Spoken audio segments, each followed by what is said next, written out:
Buenos días a todos. Hoy martes 31 de agosto vamos a seguir con la lectura de cómo suprimir las preocupaciones y disfrutar de la vida del maestro Dale Carnegie. Yo soy Gino Carpentieri, estamos conectados desde la plataforma de TGU de Toga United y vamos a seguir la lectura de la segunda parte de su libro, Técnicas básicas para el análisis de la preocupación. ¿Cómo analizar y resolver los problemas de preocupación? Tengo 6 honrados servidores. Me enseñaron todo lo que sé. Sus nombres son cómo, cuándo, dónde, qué, quién y por qué. Rudyard Kipling. La fórmula mágica de Willis Carrier descrita en la parte primera, capítulo 2, ¿podrá resolver todos los problemas de preocupación? No, por supuesto que no. Entonces, ¿cuál es la respuesta? La respuesta es que debemos equiparnos para tratar las diferentes clases de preocupaciones, aprendiendo los 3 pasos básicos del análisis de problemas. Esos 3 pasos son: averigüe todos los hechos, analice todos los hechos y llegue a una decisión y luego actúe de acuerdo con ella.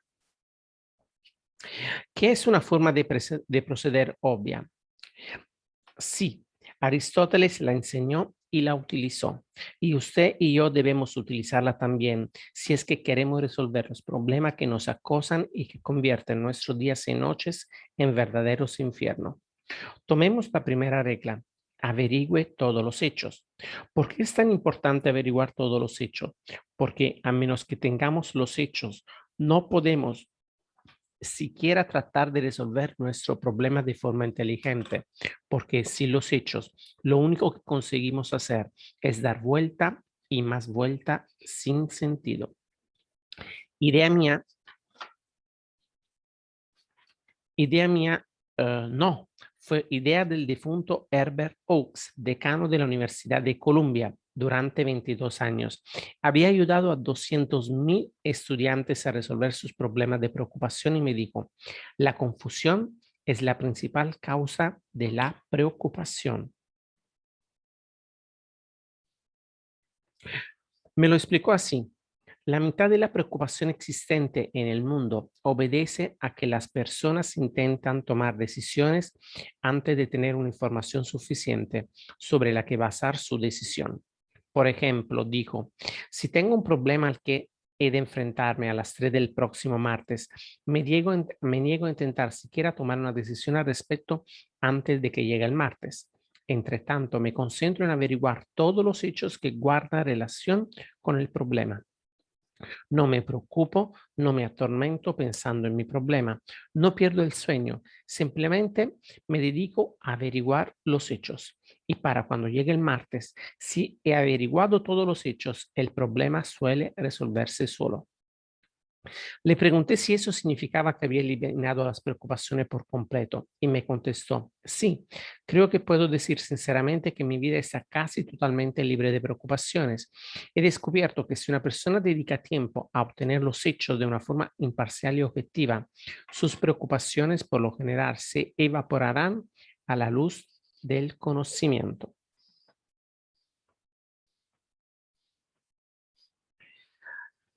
Permítaseme repetir eso. Si una persona dedica tiempo a obtener los hechos de una forma imparcial y objetiva, sus preocupaciones por lo general se evaporarán a la luz del conocimiento.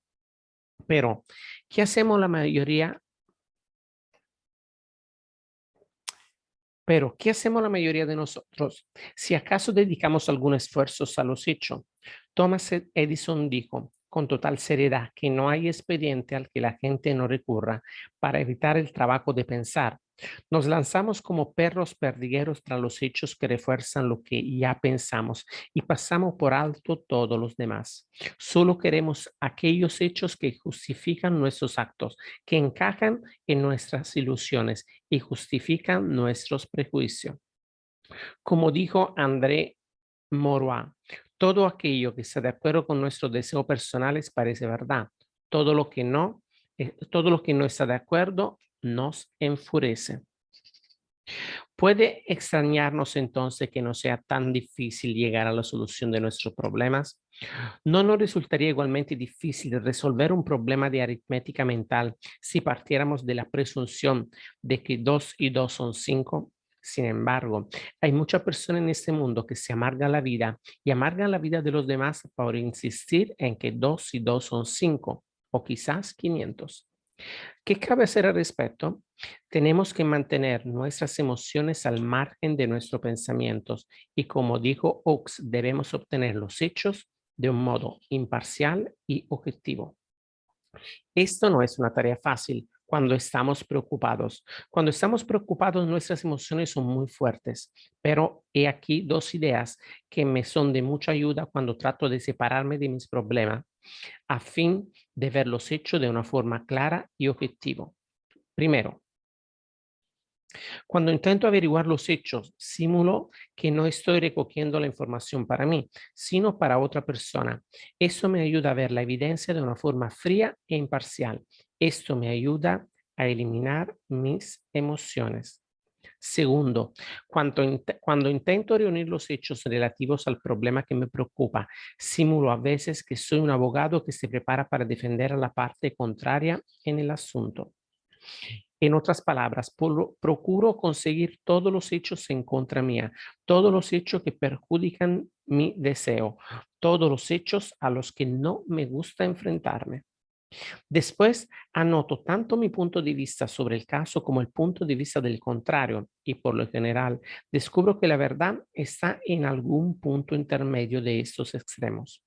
Eso es lo que quería destacar. Ni usted, ni yo, ni Einstein, ni el Tribunal Supremo poseemos la inteligencia suficiente para llegar a una decisión acertada sobre un problema cualquiera si antes no hemos averiguado los hechos. Thomas Edison lo sabía. En el momento de su muerte tenía 2.500 cuadernos llenos de hechos relativos a los problemas que estudiaba. Por lo tanto, la regla 1 para resolver nuestro problema es averiguar los hechos. Hagamos lo que hizo el decano Oakes. No intentemos siquiera resolver nuestros problemas sin haber reunido antes todos los hechos de un modo imparcial. Sin embargo, reunir todos los hechos del mundo no nos serviría de nada si no los analizamos e interpretáramos. Como he aprendido de costosas experiencias, es mucho más fácil analizar los hechos después de ponerlo por escrito. En realidad, las simples circunstancias de tenerlo escritos en un pedazo de papel y de plantear nuestro problema con claridad ayuda mucho a llegar a una solución razonable. Como dice Charles Kettering, un problema bien planteado es un problema bien resuelto. Permítaseme que muestre cómo funciona esto en la práctica. Ya que los chicos dicen que una imagen vale 10.000 palabras, supongamos que les muestro una imagen de cómo un hombre convirtió exactamente en una acción concreta esto de lo que estamos hablando. Tomemos el caso de Galen Litchfield, un hombre a quien conozco desde hace años, uno de los empresarios estadounidenses que más fortuna ha tenido en el lejano oriente. Litchfield estaba en China en 1942, cuando los japoneses invadieron Shanghái. Y esta es su historia, tal como me la contó mientras estaba invitado en mi casa. Poco después de que los japoneses bombardearon Pearl Harbor, cayeron como un enjambre sobre Shanghái. Yo era el director de Asia Life Insurance Company en esa ciudad. Nos enviaron un liquidador Nos enviaron un liquidador del ejército, en realidad era un almirante, y me ordenaron que le ayudara a liquidar nuestros activos. Yo no tenía opción en ese asunto, podía cooperar o de otro modo, y el otro modo era una muerte cierta. Puse manos a la obra, según lo que me habían dicho, porque no tenía otra alternativa. Pero había un paquete de valores con un valor de $750,000 que dejé fuera de la lista que entregué al almirante. Lo hice así porque esos valores pertenecían a nuestra organización en Hong Kong y no tenían nada que ver con nuestros activos en Shanghái. De cualquier modo, temía verme en serios apuros si los japoneses descubrían lo que había hecho y no tardaron en descubrirlo. Yo no estaba en la oficina cuando se produjo el descubrimiento, pero mi jefe de contabilidad estaba allí y me contó que el almirante japonés se puso hecho una furia, pateó el suelo y lanzó juramentos y me llamó ladrón y traidor. Había desafiado el ejército japonés. Yo sabía lo que eso significaba. Me arrojarían a la Bridge House. La Bridge House, la cámara de tortura de la Gestapo japonesa. Algunos de mis amigos se habían matado antes que los llevaran a aquella prisión. Y había otros que habían muerto ahí después de 10 días de interrogatorios y torturas. Y ese era el destino que ahora me esperaba a mí mismo. ¿Qué hice? Supe las noticias el domingo por la tarde. Supongo que hubiera debido estar aterrado y lo hubiera estado si no hubiera tenido una técnica muy concreta para resolver mis problemas. Desde hacía años, siempre que tenía una preocupación, iba a mi máquina de escribir y escribía dos preguntas y la respuesta a las mismas. ¿Qué es lo que me preocupa? ¿Qué puedo hacer al respecto? Al principio había intentado responder a estas preguntas sin escribirla, pero hacía tiempo que había abandonado ese sistema. Descubrí que escribir tanto las preguntas como las respuestas aclaraba mis ideas. Así pues, aquel domingo por la tarde, fui directamente a mi habitación en la Asociación Cristiana de Jóvenes de Shanghái. Saqué la máquina de escribir y escribir. 1. ¿Qué es lo que me preocupa? Tengo miedo de ser arrojado a la Bridge House mañana por la mañana. Luego escribí la segunda pregunta. ¿Qué puedo hacer al respecto? Pasé horas pensando y anotando los 4 caminos que podía tomar y las probables consecuencias de cada uno de ellos. 1. Puedo intentar darle una explicación al almirante japonés, pero él no habla inglés. Si intento explicarme a través de un intérprete, puedo enfurecerlo de nuevo. Eso podría significar la muerte, porque es cruel y preferiría arrojarme a la Bridge House que tomarse la molestia de hablar sobre ello. 2. Puedo intentar escapar. Imposible. No me pierden de vista en ningún momento. Tengo que pasar el control cuando entro y cuando salgo de mi habitación en la asociación. Si intento escapar, lo más probable es que me cojan y me fusilen. Tercero, puedo quedarme aquí en mi habitación y no acercarme por la oficina. Si hago esto, el almirante japonés sospechará y probablemente enviará soldados en mi busca y me arrojarán a la Bridge House sin darme ocasión de decir una sola palabra. Cuarto, puedo ir a la oficina como de costumbre el lunes por la mañana. Si lo hago, hay una posibilidad de que el almirante japonés esté tan ocupado que no piense en lo que he hecho. Incluso si piensa, puede que se haya tranquilizado y no me moleste. Si sucede esto, todo irá bien. Incluso si me molesta, seguiré teniendo una oportunidad de intentar explicarme. O sea, que si voy a la oficina el lunes como de costumbre y actúo como si nada hubiera pasado, tengo 2 oportunidades de escapar de la Bridge House. En cuanto lo hube pensado todo y hube decidido aceptar el cuarto plan, ir a la oficina como de costumbre el lunes por la mañana, sentí un inmenso alivio. Cuando entré en la oficina la mañana siguiente, el almirante japonés estaba allí sentado con un cigarrillo en la boca. Me miró echando fuego por los ojos, como de costumbre, y no dijo nada. 6 semanas después, gracias a Dios, volvió a Tokio y mis zozobras terminaron. Como he dicho, me salvé probablemente gracias a que aquella tarde de domingo me senté, escribí las diversas medidas que podían tomar y las probables consecuencias de cada una de ellas y llegué sin nerviosismo a una decisión. Si no hubiera hecho todo esto, tal vez me habría sentido confuso y habría vacilado y en un arranque habría hecho algo equivocado. Si no hubiera meditado sobre mi problema y llegado a una decisión, habría estado loco de preocupación durante todo el domingo y no habría dormido por la noche y habría ido a la oficina el lunes por la mañana con una expresión atormentada y angustiada, y eso habría sido suficiente para levantar las sospechas del almirante japonés y empujarlo a actuar. La experiencia me ha demostrado una y otra vez el enorme valor que tiene llegar a una decisión, lo que lleva a la gente al colapso nervioso y la depresión y a vivir en un infierno es el fracaso al llegar al objetivo fijado, es el dar vueltas y más vueltas en un enloquecedor círculo vicioso. Encuentro que el 50% de mis preocupaciones se desvanece en cuanto tomo una decisión clara y definida. Y por lo general, otro 40% lo hace de forma inmediata cuando empiezo a poner en práctica esa decisión. Así pues, elimino casi un 90% de mis preocupaciones dando estos 4 pasos. Primero, anotar con precisión lo que es que me preocupa. Segundo, anotar qué puedo hacer al respecto. Tercero, decidir qué hacer. Cuarto, empezar inmediatamente a poner en práctica mi decisión. Galen Litchfield llegó a ser director para el lejano oriente de la Star, Park and Freeman de Nueva York, importante firma financiera de seguros. Esto lo convirtió en uno de los hombres de negocios estadounidenses más importantes en Asia y, según me confesó, debe buena parte de ese éxito a su método de analizar la preocupación y de hacerle frente sin dudarlo. ¿Por qué es tan estupendo este método? Porque es eficaz, concreto y va directamente al núcleo del problema. Además, culmina en la tercera e indispensable regla, hacer algo al respecto. Si no llevamos a la práctica nuestra decisión, toda nuestra búsqueda de hechos y todo nuestro análisis no sirve de nada, solo son un despilfarro de energía.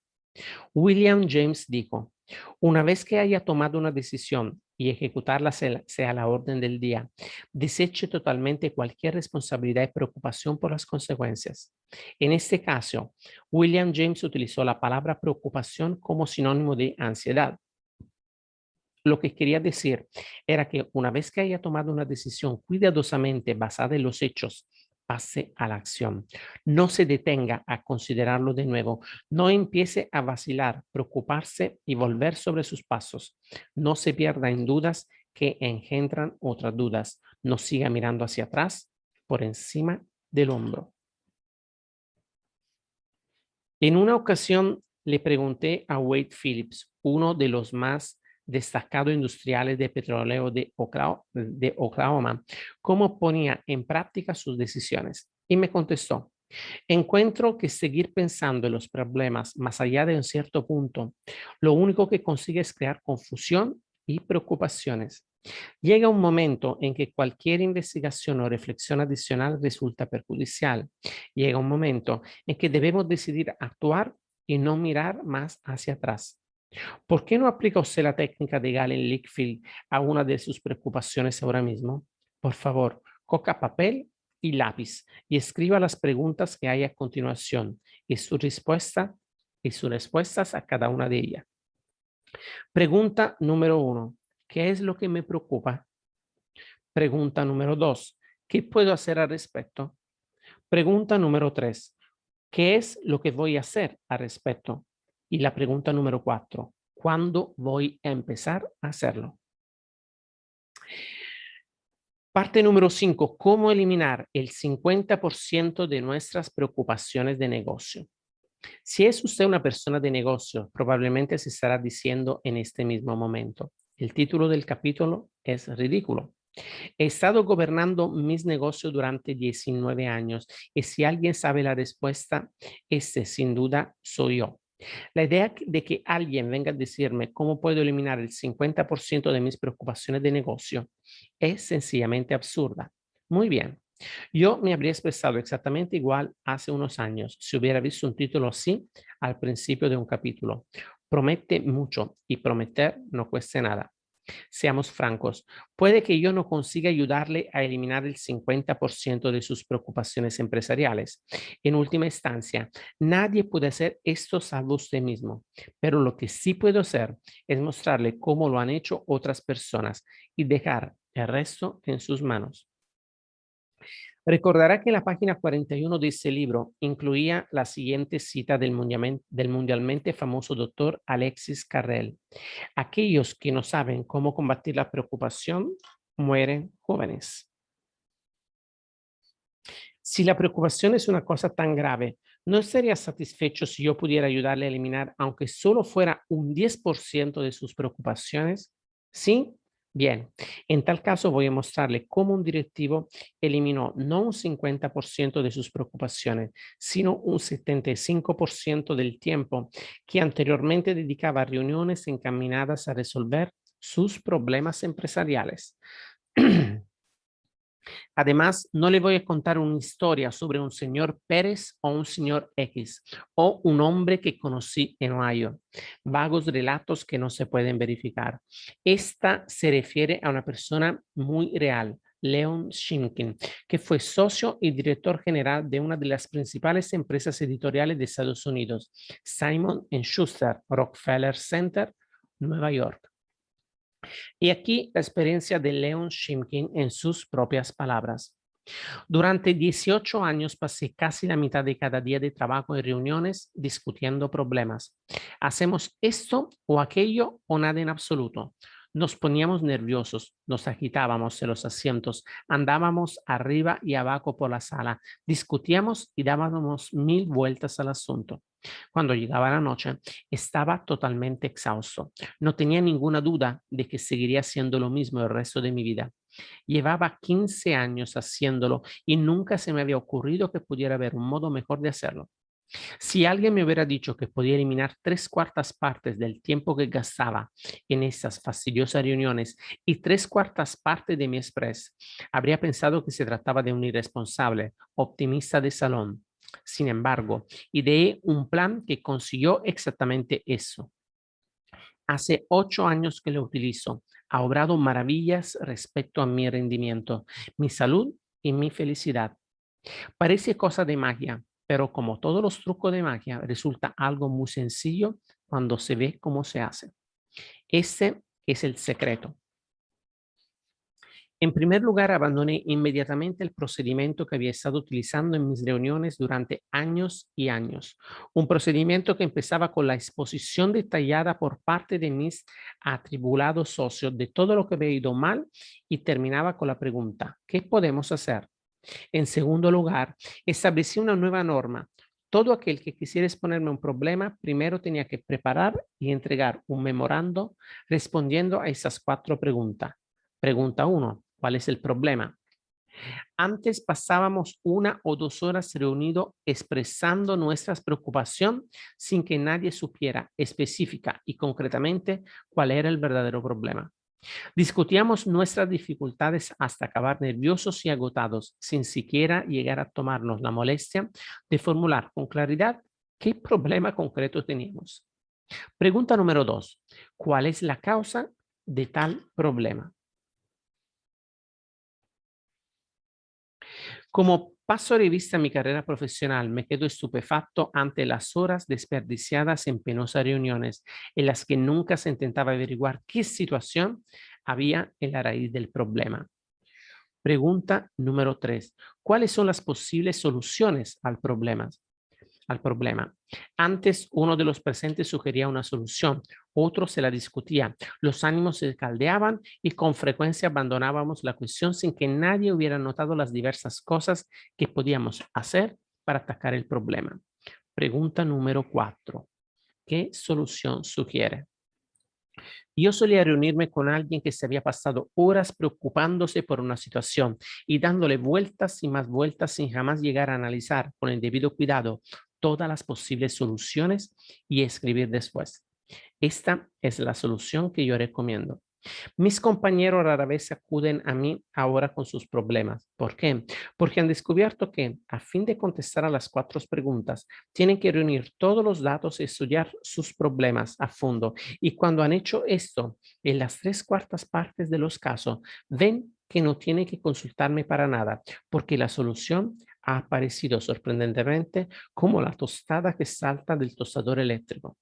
Incluso en aquellos casos en que la consulta es necesaria, la discusión solo toma 1/3 del tiempo que antes se ocupaba porque sigue un camino ordenado y lógico hasta llegar a una conclusión razonada. Ahora, en Simon Schuster se consume mucho menos tiempo preocupándose y hablando de lo que anda mal y hay, en cambio, mucha más acción para conseguir que las cosas anden bien. Mi amigo Frank Betger, una de las personas más importantes del mundo de los seguros en Estados Unidos, casi duplicó sus ingresos siguiendo un método similar. Hace años, cuenta Frank Betger, cuando comencé a vender seguros, estaba lleno de un entusiasmo sin límites y me encantaba mi trabajo. Luego algo sucedió y me desanimé tanto que empecé a detestar mi trabajo y a pensar en dejarlo. Creo que lo habría hecho si un sábado por la mañana no hubiera tenido la idea de sentarme y tratar de llegar a la raíz de mis preocupaciones. Primero me pregunté exactamente cuál es el problema.